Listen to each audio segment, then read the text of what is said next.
Good evening and welcome to the Channel's studios here in London with your international news around the world in 5.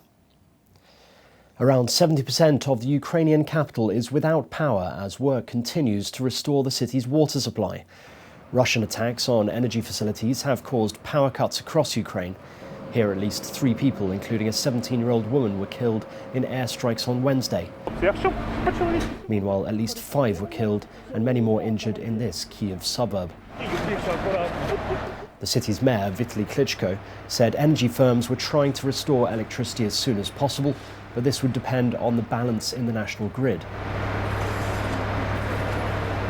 It comes as Ukrainians battle sub-zero temperatures, many without power, water or heating. Meanwhile, the European Parliament has designated Russia as a state sponsor of terrorism, arguing Moscow's military strikes on civilian targets violates international law. We vote now on the resolution as a whole. By roll call, vote is open. European lawmakers voted in favour of a resolution calling Russia a state sponsor of terrorism. Vote is closed, and it is broadly adopted. Congratulations. The move is largely symbolic as the European Union does not have a legal framework in place to back it up. At the same time, the bloc has already imposed unprecedented sanctions on Russia over its invasion of Ukraine. On a 9th sanctions package, Ursula von der Leyen says more sanctions will follow. We will not rest until Ukraine has prevailed over Putin and his unlawful and barbaric war. But I also know that our Ukrainian friends will overcome this tragedy because they are strong and their cause is just. And we, the European Union, stand here by them in these very difficult times as long as it takes. China has recorded its highest daily number of COVID cases since the pandemic began, despite stringent measures designated to eliminate the virus. Several major cities, including the capital Beijing and southern trade hub Guangzhou, are experiencing outbreaks.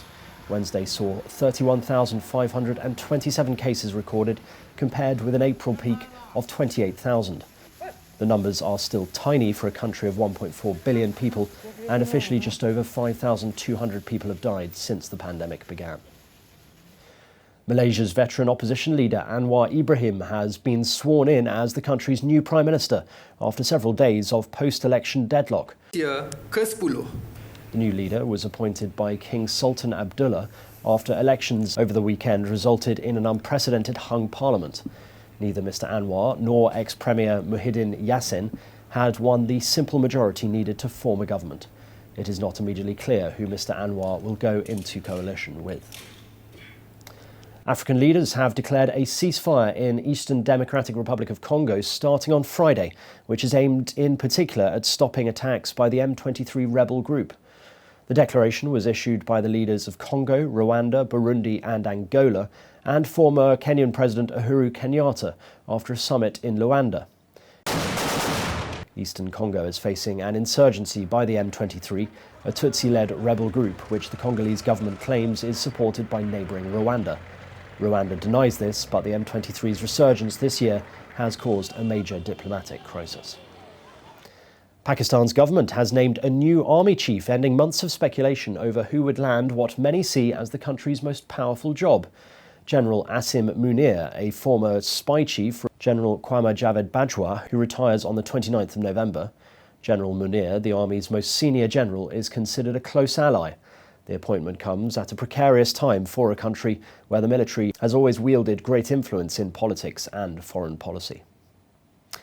And an elderly skateboarder has gone viral online in China. 84-year-old Li Mingqi is a beginner who started to skateboard less than 2 months ago and has already picked up a few tricks.